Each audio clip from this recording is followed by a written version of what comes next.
Hello, welcome to another Radio Gaga, which I've not done in ages, so I really apologise for that fact.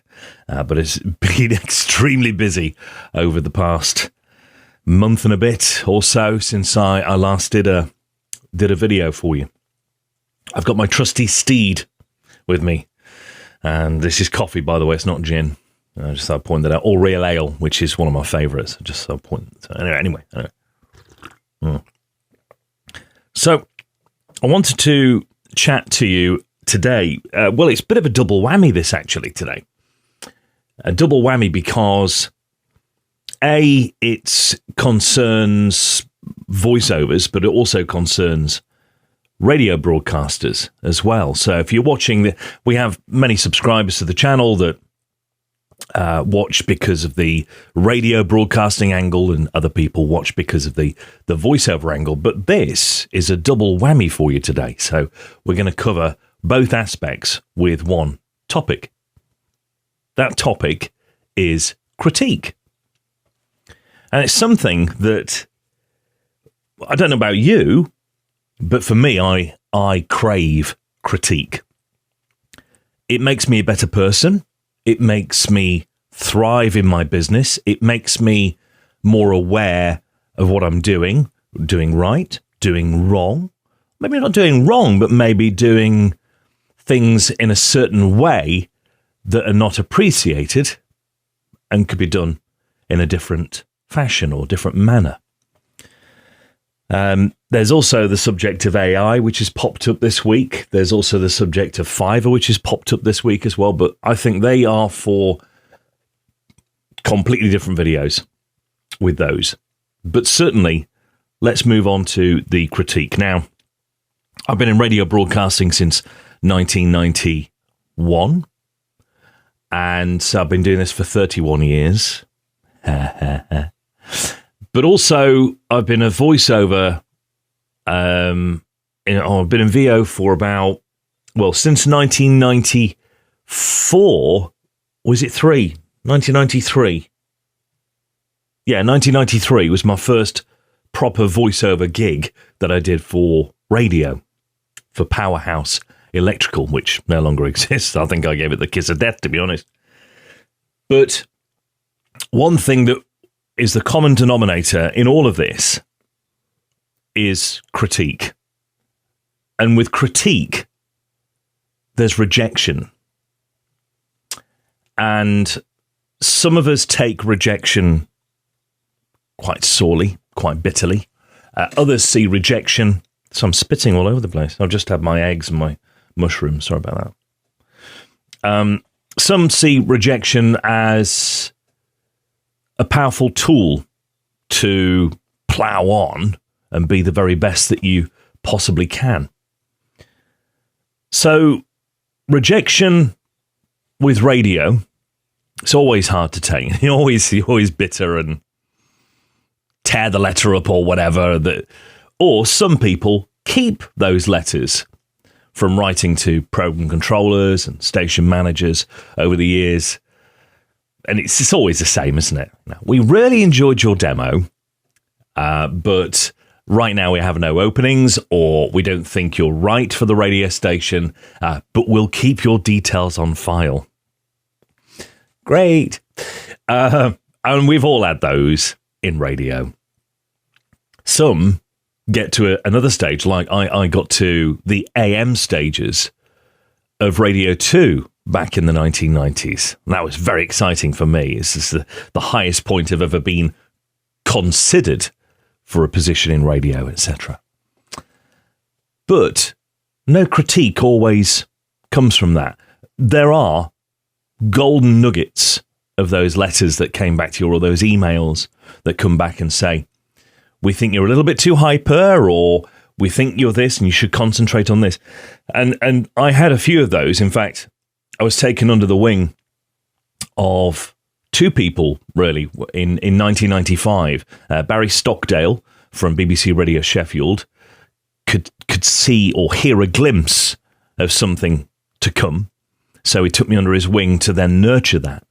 And also Rob Wagstaff at Trent FM, or 96 Trent FM, Nottingham's better music mix, with Greg Marston doing the voiceovers at the time. So Rob saw something or heard something in me to give me a chance and would give me critique on a weekly basis, which is great. But not everyone gets that chance to do such a thing. If you noticed an edit, by the way, in the videos, because my daughter came to collect her speaker because she's going to do some street entertaining in a couple of seconds' time. So sorry if it wasn't so flawless. So, critique. This week, I received 2 kickbacks from various different companies, 2 very big national companies, or not actually the companies themselves, but the marketing people from those companies. And they were kickbacks of a same kind of nature of the radio letters that would come back. Great what we heard, fantastic, but they've chosen another talent. Right. Just put yourself in the voiceovers' shoes for the moment. And also to a radio broadcaster's shoes. How would you feel not giving critique? Because everyone's an armchair keyboard warrior, aren't they? That's rubbish. Shouldn't be on TV. Blah. Everyone's, because everyone comes from Yorkshire, of course, when they critique. But just put yourself in the shoes of the broadcaster or the voiceover artist at that time to receive an email to say, you're great, but you're not. Because that's literally the underlining fact. You're good, but you're not good. Because we've gone with another talent. But we really loved hearing you. And that happened twice this week. So I have replied and responded to those agencies to say, thank you for giving me the chance, the opportunity to audition for this. Can you tell me why, though, they chose the other talent? What did they have that I didn't have? That next time I audition, if I'm in the forefront of your mind, what can I do differently that will make you book me for that slot? Because without that critique, you don't know, do you? It's like a program controller of a radio station going into the studios of the broadcaster saying, that was crap, and then walking out. Why was it crap? Let me know why it was crap.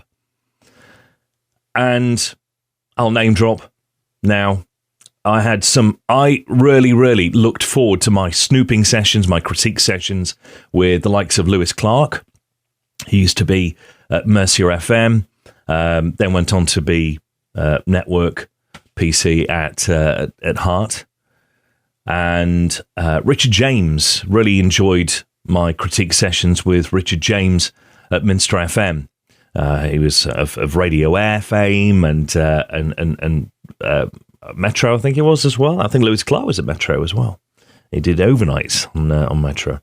But anyway, by the by, I really looked forward to those critiques because, and Richard James actually, not just at Minster FM, but also on BBC Radio York when I went to go and work for the BBC at the early part of the noughties for a couple of years.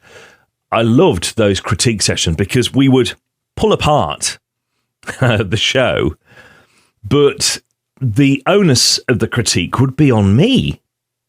So they wouldn't say, that was rubbish, that was crap, blah, blah, blah, don't do that again. They would turn it around and say, how would you make that link better? How would you do that differently next time? How would you execute that amount of words in a shorter space of time? How would you use wordology or word economics to reduce that but still get across the same message? And that's exactly what it is with VO to radio broadcasting. It's exactly the same thing. But if you don't, in radio, it's a privilege. It's an absolute privilege to have a program controller or a program manager, content controller, whatever they're called these days, to have that privilege of someone giving you that critique is brilliant, 100% fantastic. But you don't get that often in VO. You don't. You just get, that was nice, thanks, bye, but we're going somewhere else. All right. I want to know what they've got that I haven't got. Is it money? Is it they're going to charge a £5 while I was charging 100? So as I say, that's another story, but it's not through Fiverr, by the way, just to point that out. These are both jobs were through my agents, 2 different agents as well. And it's not the agent's problem or fault at all. They are phenomenal at doing their representation of all of their VOs. But it is the marketeers, the marketing company, the creatives that need to give you that feedback, that honest feedback, golden nuggets of information that they can then send to you and say, look, we loved what you did, especially when you played the part of that or did this, the way you sounded on this one. But this other voiceover talent had a bit more gravitas, a bit more gravel in their voice. And you wouldn't know, the marketeers or the creatives wouldn't know what I'm like on a directed voiceover session. For those people that have directed me with voiceovers, they have loved the time that we spent together on sessions. And not blowing my own trumpet, but they say, oh my God, this is like one of the best voiceover sessions I've ever had. Fantastic. You're so malleable. You can manipulate your voice and do whatever you want to and sound however you want to. But those creatives and marketeers wouldn't know what my voice is like if they had directed the session. And given the chance, I would have probably come up with the goods.